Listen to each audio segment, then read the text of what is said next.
नमस्कार। सनातन लॉजिक में आपका स्वागत है। आज हम हरछठ व्रत की कथा कहेंगे। कथा इस प्रकार से है। एक नगर में दो स्त्रियां रहती थीं।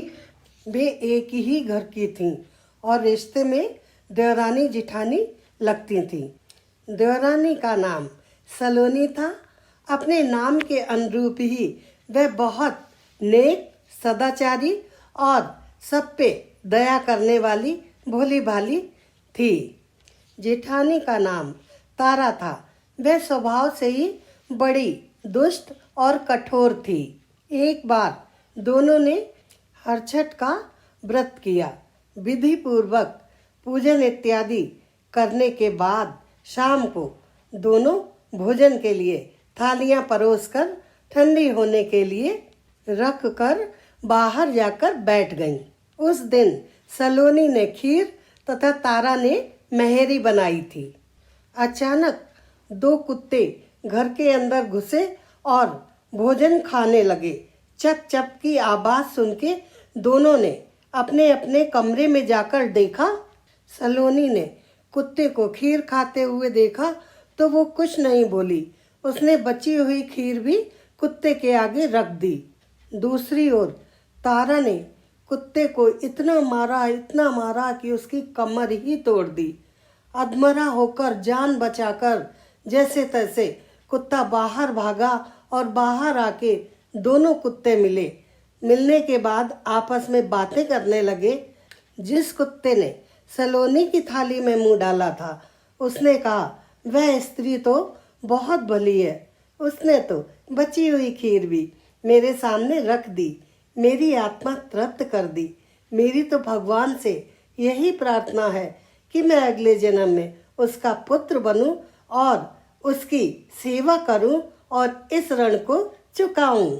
जिस प्रकार उसने मेरी आत्मा तृप्त की है उसी प्रकार मैं उसकी सेवा करूं। अब सलोनी वाले कुत्ते ने तारा वाले कुत्ते से पूछा, मित्र, तुम्हारे साथ कैसी गुजरी, क्या बीती? लगता है तुम्हारी तो बहुत पिटाई हुई है। वह बोला, मित्र, तुमने ठीक ही समझा। तुम्हारा अनुमान बिल्कुल सही है। वह दुखी स्वर में बोला, आज से पहले मेरी ऐसी दुर्गति कभी नहीं हुई। पहले तो थाली में मुंह मारते ही सारा जबड़ा हिल गया। फिर उस दुष्ट ने कमरा बंद करके डंडे से मुझे इतना मारा, फिर भी भूख से परेशान होकर मैंने 2-4 कौर सटक ही लिए। उसने तो मेरी कमर ही तोड़ डाली। हे ईश्वर, आपसे मेरा यही निवेदन है कि अगले जन्म में मैं उसका पुत्र बनूं और उससे बदला लूं। जैसे उसने मार कर मेरी कमर तोड़ी है वैसे ही मैं उसे भीतरी मार देकर उसका हृदय और कमर दोनों ही तोड़ डालूं। वो कहते हैं ना कि बेजुबान की बद्दुआ बहुत ही बुरी होती है। इसे दैव योग ही कहा जाएगा कि दूसरा कुत्ता शीघ्र ही मर गया और उसने तारा के घर में ही पुत्र के रूप में जन्म लिया। पुत्र को पाकर तारा बहुत खुश हुई।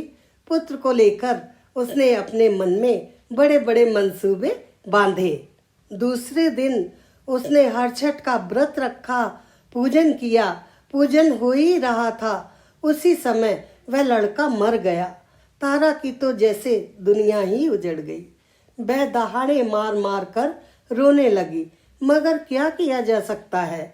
जैसे तैसे उसने अपने कलेजे पर पत्थर रखा। फिर तो हर साल तारा के लड़का होता और हल षष्ठी वाले दिन ही मर जाता। 3-4 साल ऐसा ही हुआ तो तारा को संदेह हुआ कि मेरा बेटा हल षष्ठी के दिन ही क्यों मरता है। फिर एक रात तारा के सपने में वही कुत्ता आया। उसने कहा, मैं ही बार बार तुम्हारा पुत्र होके मृत्यु को प्राप्त हो रहा हूँ। तुमने मेरे साथ जो व्यवहार किया था मैं उसी का बदला ले रहा हूँ। तारा बहुत दुखी हुई।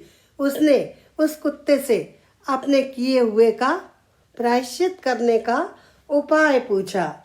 तब तारा के कुत्ते ने तारा को बताया कि हल षष्ठी का व्रत करने के बाद हल्का जुता हुआ अन्न मत खाना, गाय का दूध दही मत खाना और होली की भुनी हुई बालें तथा होली की धूल को हल षष्ठी पे चढ़ाना, तब कहीं मैं तेरे घर में आकर जीवित रहूँगा। और पूजा के समय अगर तारकगढ़ छिप गए तो समझना मैं तुम्हारे यहाँ जीवित रहूँगा। तारा ने वैसा ही किया और इस साल हल षष्ठी के प्रभाव से हरछठ मैया की कृपा से तभी से उसके पुत्र जीने लगे। तभी से संतान कामना और सुख सौभाग्य के लिए ये व्रत किया जाने लगा। तो बोलो हरछठ मैया की जय। इस कथा को सुन के अगर आपके मन में कोई सवाल आया है तो आप कमेंट्स बॉक्स में लिखकर ज़रूर पूछें। दोस्तों, जाने से पहले हमारे चैनल को सब्सक्राइब कीजिए और वीडियो को लाइक और शेयर कीजिए। चैनल का नाम है सनातन लॉजिक। ओम